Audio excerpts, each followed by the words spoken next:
Tonight we'll try to cover some basics about insects, but also I won't get into a lot of specifics on control measures. I hope you aren't too disappointed about that. I'll just talk about some things that I think every gardener should know, and then maybe we'll cover a little bit about some of the specific insects that cause problems or are beneficial in gardens. Now, insects, I'm proud to say, are the biggest portion of biodiversity on Earth, out of about 1.5 million described species, and by that I mean they're unique kinds of organisms. The insects are at 1 million plus. I couldn't figure out how to make my pie chart show this as a plus too, but between the scientists, the taxonomists who name insects, writing descriptions and then sometimes revisions as things are straightened out, we're over 1 million, and they think there's several million more to be described. As you can see here on the pie chart, the vertebrates make up a fairly small portion of that, and that's vertebrates are mammals and reptiles and fishes, things with backbones.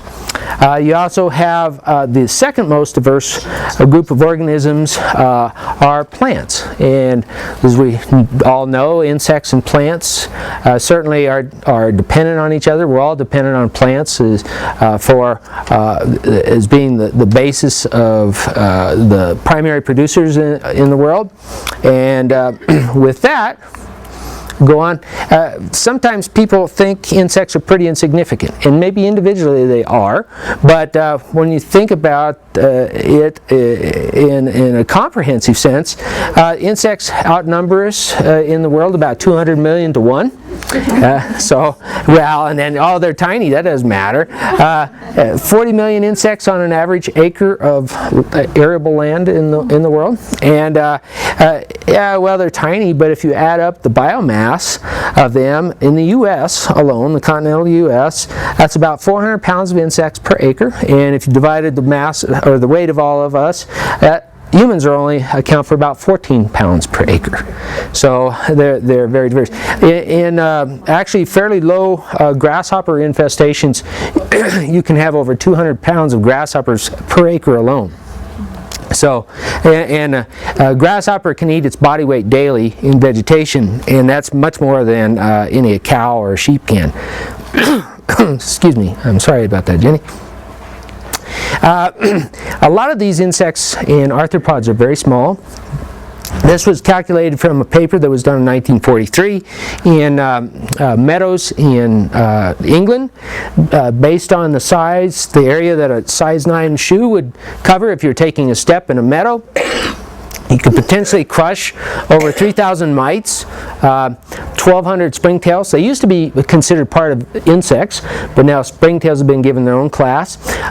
Root aphids and other soil-dwelling insects, and about 411 millipedes, centipedes, and other miscellaneous arthropods. So just think about that. You know, a lot of times if a soil scientist would talk to you, they talk about the soil as being alive, and it certainly is alive with a diverse fauna of arthropods. Yes? Springtails are columbullins or snow fleas. You've probably seen them. A good place to see them is actually in March when there's snow cover and you go up hiking, say, you'll see these little tiny things hopping around in snow, and they come out and they think that they will graze on that kind of pink slime, or well, I don't know if it's I think it's a fungal mat that gets on top of the snow, and so that's when you'll see them. They'll also sometimes invade houses in summertime when it gets hot and dry. They'll move in where it's a little cooler, a little bit more moisture, and sometimes they'll make a nuisance out of themselves, but they're very tiny. There's some of them, there's only one that's really a specific plant pest. It's one that attacks alfalfa sometimes, seedling alfalfa, but the majority of them are detritivores, and they feed on fungi and things like that. I must hit the button.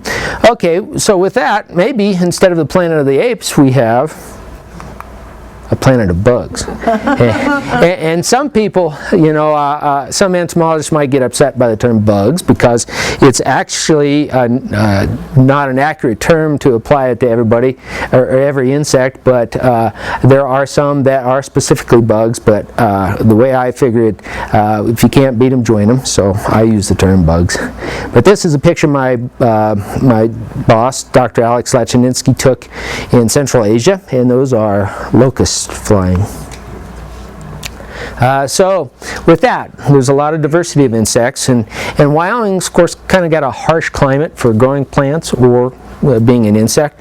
And if you think about that, if there's over 1 million species described in the world, what would you think would be an appropriate number that Wyoming might have in its borders? These are distinct kinds, not individual numbers, but like different kinds of insects.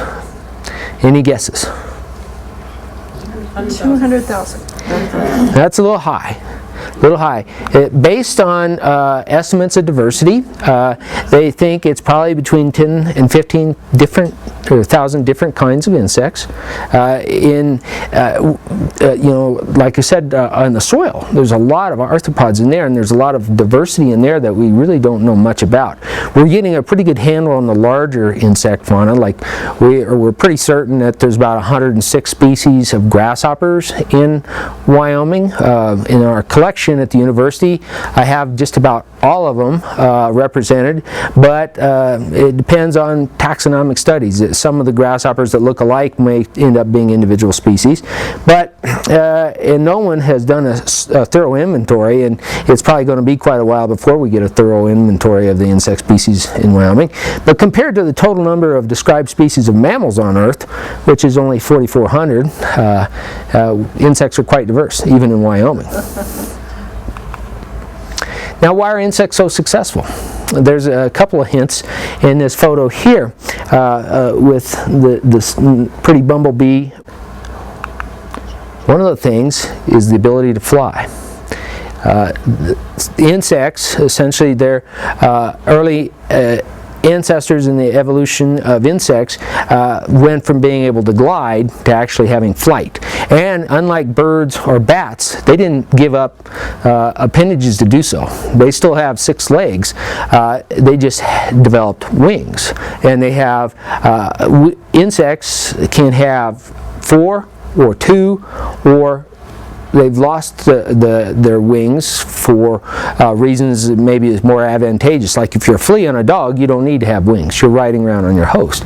But other things like locusts in this picture here, they've kept that ability and are great flyers. They've actually been known to fly long distances across the ocean. And they've been able, they've had flights. When Alex was working at the FAO in Rome, they actually had a flight that originated in the north coast of Africa that had specimens landing in Rome at the time he was there.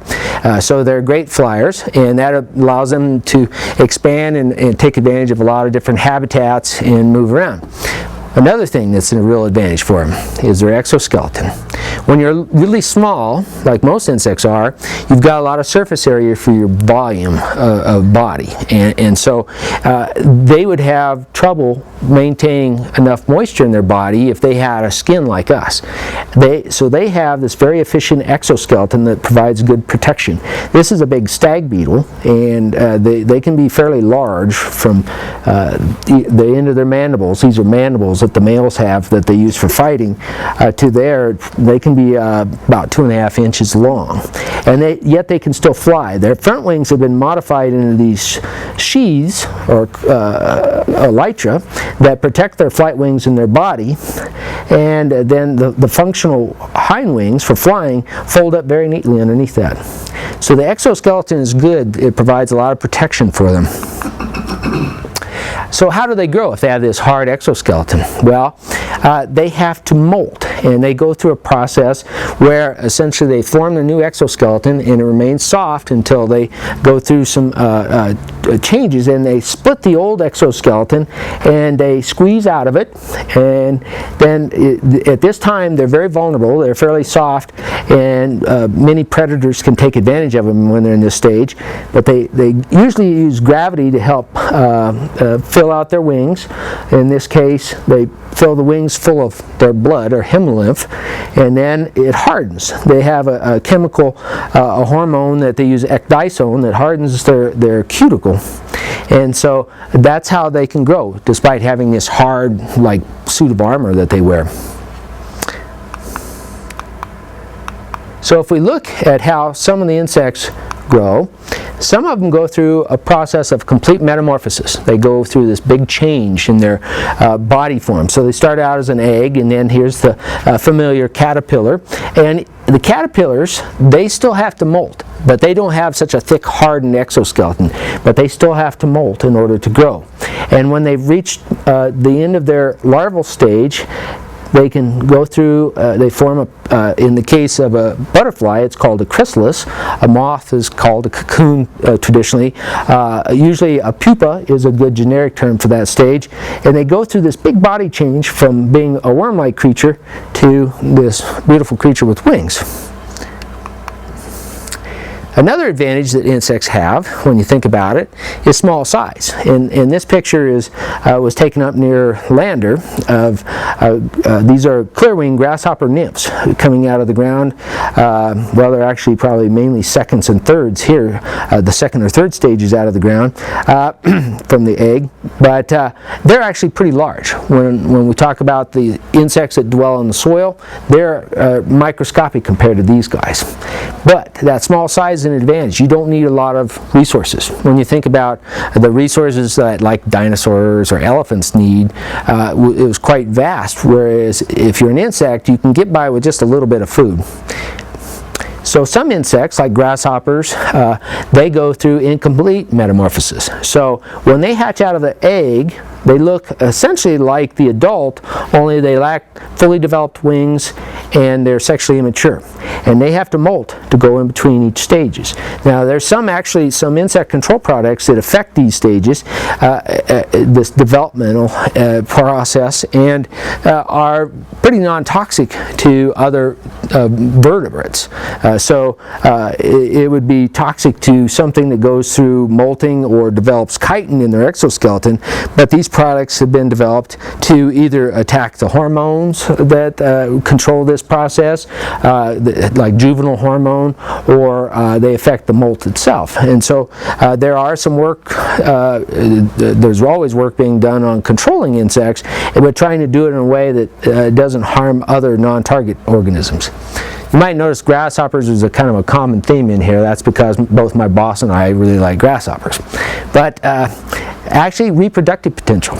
Insects have a lot of reproductive potential. Grasshoppers actually are they're pretty low down on the scale of things as far as their ability to reproduce. The grasshoppers that we have in Wyoming, for the most part, are univoltine, one generation per year, and probably the most that one female grasshopper could produce, this number of eggs, would be about 400. Now there are some insects, say like aphids, which can have 18 generations in a growing season, and when they're in the wingless stage on, say, their summer host plant, they can be producing other aphids that they will give live birth to an aphid, and she will already be forming the next generation in her. It's so rapid. So it's certainly insects, by the ability to produce a lot of offspring, you can kill a lot of them and they can still bounce right back. The other thing about insects is the coevolution with flowering plants. There was just a recent study here that was published just about 6 months ago that suggests now that in the fossil record, there's some gaps in the fossil record between flowering plants and insects, but they filled in some of that, and it's about 215 million years ago is what the latest research goes. And this is always, I love this photo that my boss took. It's really a neat photo that shows this. This is a syrphid, a flower fly. She is probably a she, is mimicking a yellow jacket wasp. And you can see on here that he got such fine focus you can actually see pollen grains on her. So this is one where learning more about insects could help you determine, oh, that's not a nasty yellow jacket in your flower garden. That's a syrphid fly who's pollinating flowers as an adult and whose larvae, for the most part, are aphid predators. There we go. So let's talk some more about the ecological functions of insects in the garden, or bugs in the system, is what my boss talks about.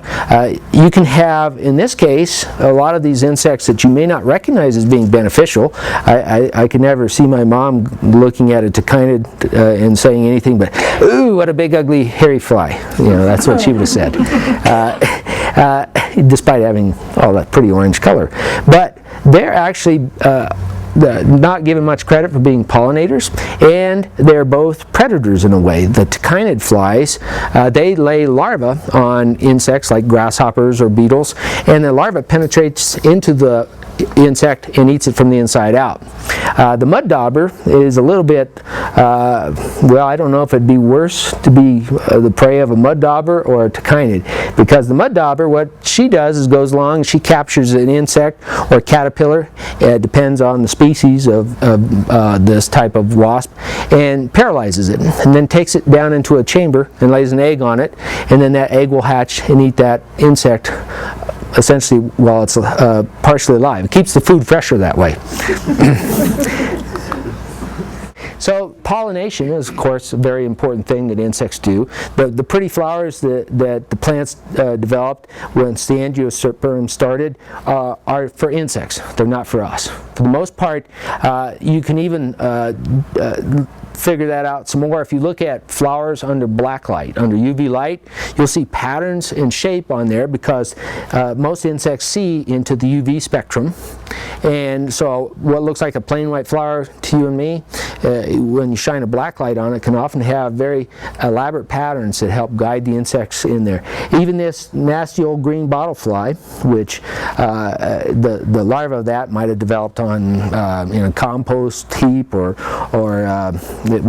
improperly done compost heap, because if you keep it hot enough it would kill them, or a roadkill or something like that. But the adult will feed on nectar, and then in this case it's just covered with pollen. This is another, my boss is a very good photographer. And in here you can see that traditional butterflies are thought of as being good pollinators, but there's actually two other insects on this little thistle flower. The other thing that insects help with is soil formation and fertility. Certainly things like ants, you know, a lot of times ants are thought of as only in their pest capacity, but the ants do a lot of moving of earth and mixing, and just think over the millennia how much that helps move and form soil.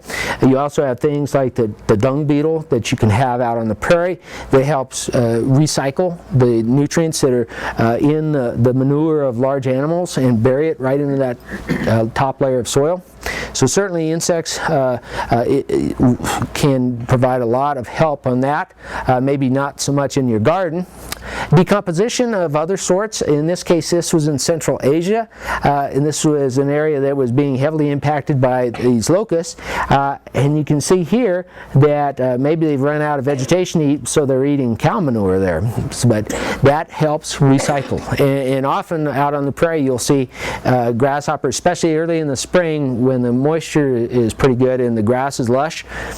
To provide water balance, they'll often eat dry manure, just to help them maintain their stuff. Predation, no, in this case, even some of the insects we don't think about as being scavengers, like Mormon crickets here, that you generally see them eating other Mormon crickets. If you've ever traveled in Utah or Nevada, where a band of Mormon crickets cross a highway, it can just get greasy because the crickets that get squished, then that attracts in other crickets who eat them.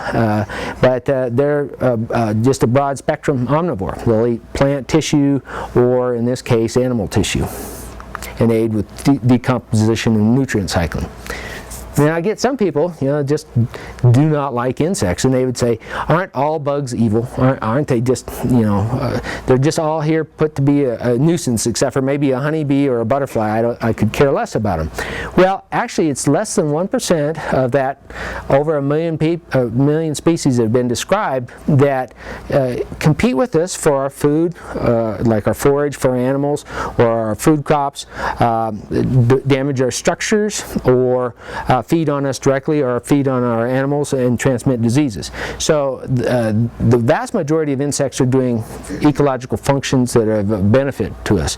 We may not know what they all are, but and as you learn more about them, you realize what's harmful and what's harmless. In this case, this is a scorpion fly. They only get to be about 3/4 of an inch, and it looks really nasty. It's even got warning coloration on it, like leave me alone, I'll sting you or bite you. But this structure in the back here is for mating, actually, and then the mouth parts up in the front are not powerful enough to even bite you. But certainly, when you see insects that have warning coloration, it's usually best to leave it alone if you have a grain of doubt. They're also masters of disguise. Here's one that is a predatory robber fly that mimics bumblebees. Helps provide personal protection for it, and that bird would think, well, I don't want to eat a bumblebee. The last one I tried stung me, and so I'm going to leave this guy alone. And so he's able to utilize that to his advantage. They can sometimes look scary. I got to admit, when I was a kid and I didn't know anything about crane flies, I thought they were a giant mosquito that would really hurt when they bit you. But they don't. They're pretty much harmless. They don't even have functional mouth parts, most species, and they only live a short time as an adult. You can see here, this is a perfect example to see crane flies belong to the order Diptera, which means 2 wings, and their front wings are still functional for flight, and their hind wings have been modified through time into these structures called halteres. They do have some function with flight. If you're a cruel entomologist and you snip off one of those and you turn a fly loose, they can't fly in a straight line anymore. It must work in some way of flight control or stabilization or something, but just kind of interesting. I don't know who would do such a thing. What about garden pests? I'm sure, since you folks are all gardeners, you'd think of them just in this way. And of course, grasshoppers are still a very important pest in this country. They cause a lot of crop damage, and they also compete with forage with our livestock on the range. And as I said before, they can reach extremely high numbers and essentially they can outcompete larger animals for food. They can eat grass as it grows off the crown, and then in really bad conditions, they'll eat it down below the surface level off of the crown, and so larger livestock stand around. If they can't eat grasshoppers, they're going to starve. And there's chewing pests. Now this is important if you want to learn more about insects and pest management in the garden and things like that, learning more about the insects and how they get their food, whether they're a chewing pest and make damage.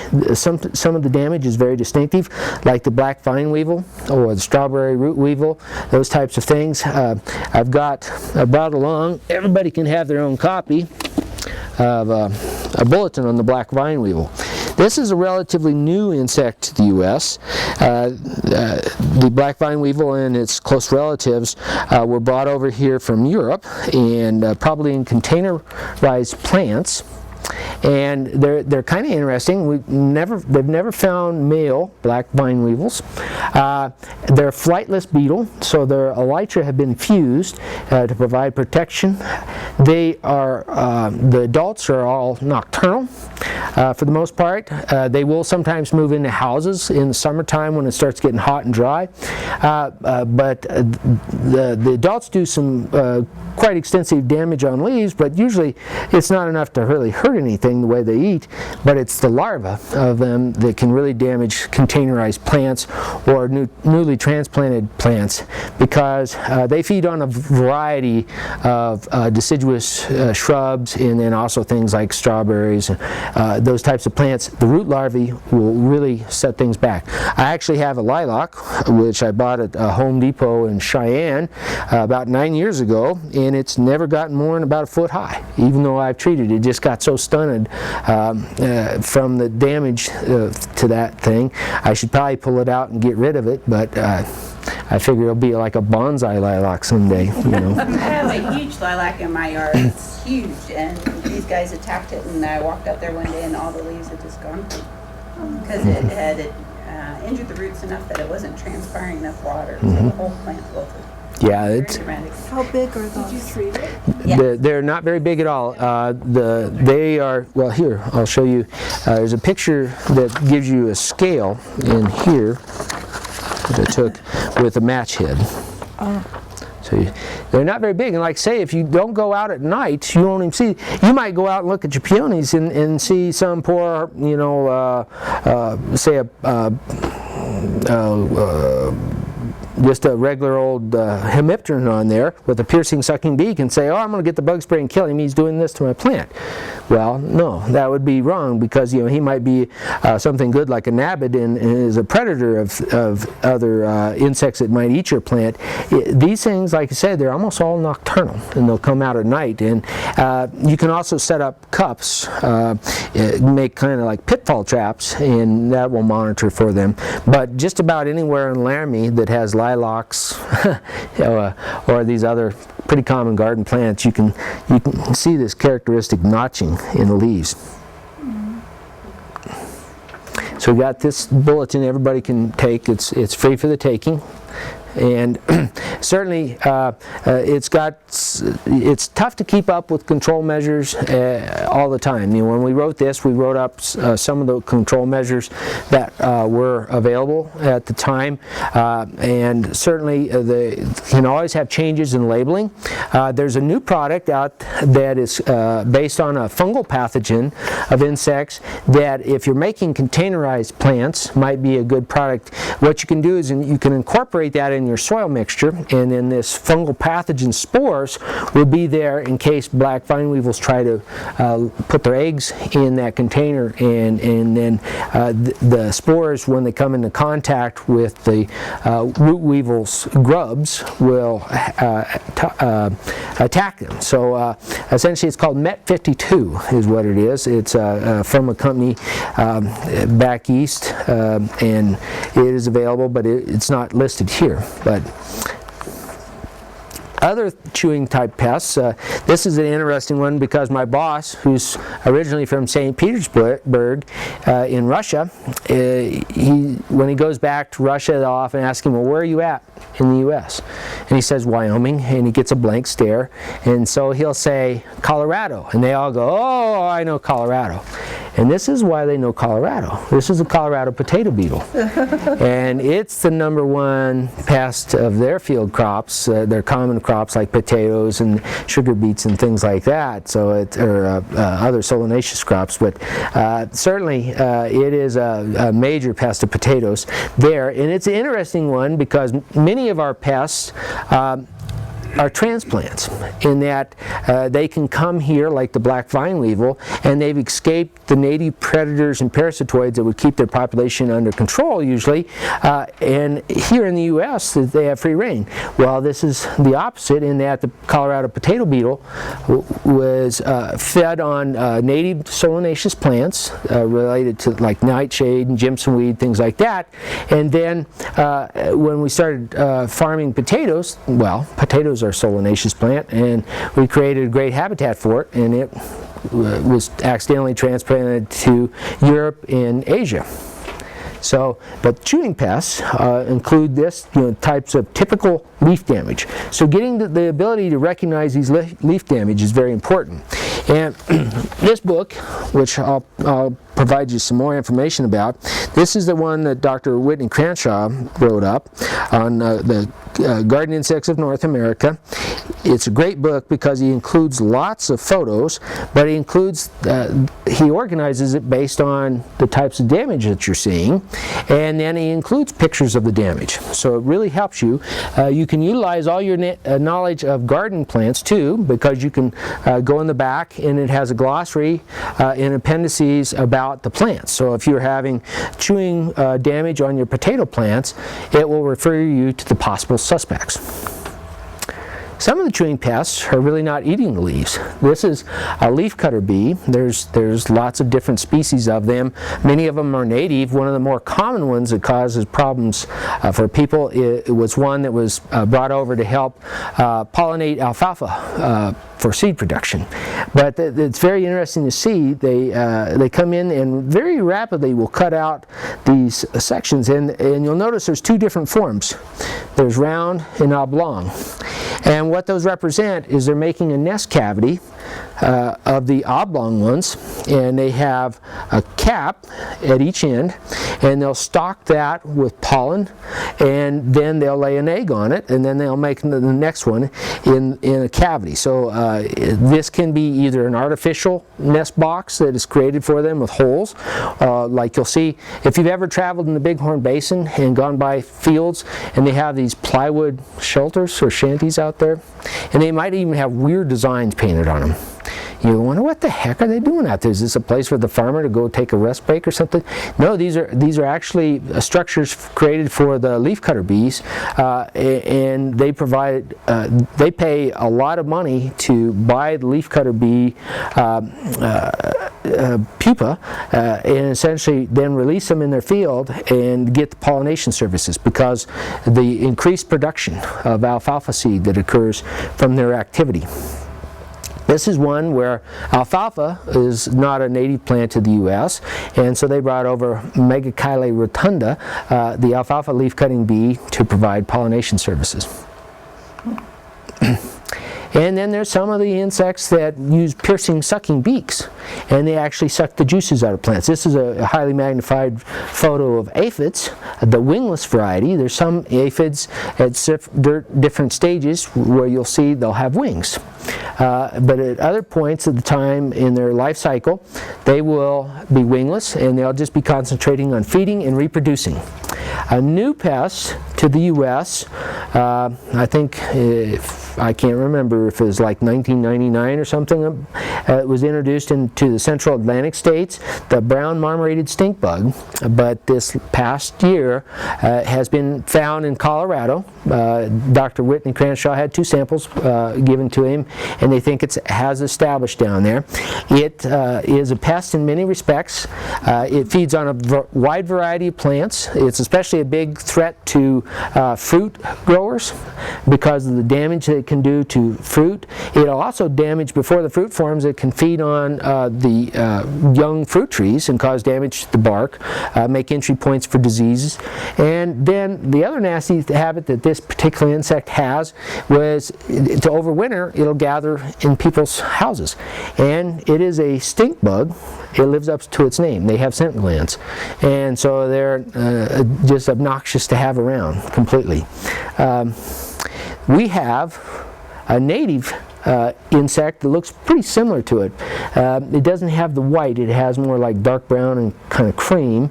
And sorry about the poor quality of photo, I'm not as good a photographer as my boss, but it was a really neat shot because I have a little flowering plum tree, and this rough stink bug was on it, and he was protecting it from the ravages of a bumblebee.